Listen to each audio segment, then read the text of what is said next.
కొన్ని సంవత్సరాల క్రితం నూనె రాసుకుంటే జుట్టు పెరుగుతుందని, దాని పేరు న్యూజెన్ అని ఓ సంస్థ ప్రచారం చేసింది. అయితే అది రుద్దుకుంటే జుట్టు కొత్తగా రాకపోగా ఉన్నది కూడా ఓడిపోతుందని ఆంధ్రజ్యోతి రాసింది. ఏకంగా బ్యానర్ స్థాయిలో వార్తలు ప్రచురించడంతో న్యూజెన్ యాజమాన్యం ఆంధ్రజ్యోతి పత్రికకు మెయిన్లో క్వార్టర్ స్పేస్లో ప్రకటన ఇచ్చింది. ఆ తర్వాత న్యూజెన్పై నెగిటివ్ వార్తలను ఆపేసింది. న్యూజెన్ హెయిర్ ఆయిల్ను బిఆర్ నాయుడు ఆధ్వర్యంలోని కంపెనీ తయారు చేస్తుంది. అప్పట్లో ఆంధ్రజ్యోతి తన ఉత్పత్తిపై నెగిటివ్గా వార్తలు రాసిన విధానాన్ని బిఆర్ నాయుడు ఆధ్వర్యంలోని టీవీ5 ఖండించింది. కాకపోతే అప్పుడు టీవీ5కి ఉన్న రీచ్ తక్కువ కాబట్టి అంత ఎఫెక్ట్ దక్కలేదు. అప్పటి నుంచి టీవీ5 ఆంధ్రజ్యోతికి ఉప్పు నిప్పు మాదిరిగానే వ్యవహారం కొనసాగుతూ ఉండేది. ఇప్పటిక టీవీ5 chairman BR Naidu Tirumala Tirupati Devasthanam chairman అయ్యారు. అప్పటి నుంచి ఆంధ్రజ్యోతి ఏదో ఒక విధంగా వార్తలు రాస్తూనే ఉంది. తిరుమల తిరుపతి దేవస్థానంలో జరుగుతున్న వ్యవహారాలను గత ప్రభుత్వానికి ముడిపెట్టిన ఆంధ్రజ్యోతి ఇప్పుడు ఏకంగా బిఆర్ నాయుడుని టార్గెట్ చేసింది.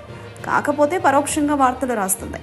తాజాగా ఏపీ ఎడిషన్లో తిరుమల తిరుపతి దేవస్థానంలో గాడి తప్పిన పరిపాలనకు సంబంధించి ఆంధ్రజ్యోతి సంచలన కథనాన్ని రాసింది.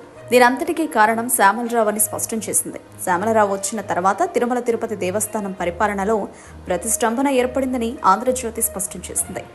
భక్తులకు సదుపాయాలు కల్పించడంలో తిరుమల తిరుపతి దేవస్థాన యాజమాన్యం విఫలమైందని, ఇవన్నీ కూడా శ్యామలరావు వల్లనే జరిగాయని స్పష్టం చేసింది ఆంధ్రజ్యోతి. 2024 నుంచి శ్యామలరావు అక్కడ ఉన్నారు. సౌకర్యాల కల్పనలో ప్రతిష్టంభన ఏర్పడితే శ్యామలరావును అక్కడ ఎందుకు ఉంచినట్టు? ఆయనను ఆ స్థానం నుంచి తప్పించి భక్తులకు సౌకర్యాలు ఎందుకు కల్పించలేకపోయారు? మొత్తంగా ఎగ్జిక్యూటివ్ ఆఫీసర్ హవా కొనసాగుతుంటే టీటీడీ చైర్మన్ ఏం చేస్తున్నట్టు? ఈ లెక్కన బిఆర్ నాయుడు బలహీనుడు అన్నట్టుగా ఆంధ్రజ్యోతి ప్రచారం చేస్తుంది అనుకోవాలా? ఆంధ్రజ్యోతి రాసిన కథనం ద్వారా కూటమి ప్రభుత్వానికి సంబంధం లేదు అని భావించాలా? రేపటి నాడు ఏమైనా తప్పులు జరిగితే దానికి అనిల్ సింఘాల్దే బాధ్యత అంటారేమో.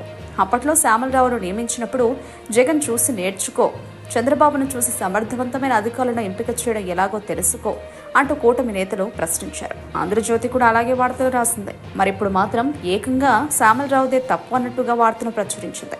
మరి దీనిపై కూటమి నేతలు ఎలా స్పందిస్తారో చూడాల్సి ఉంది.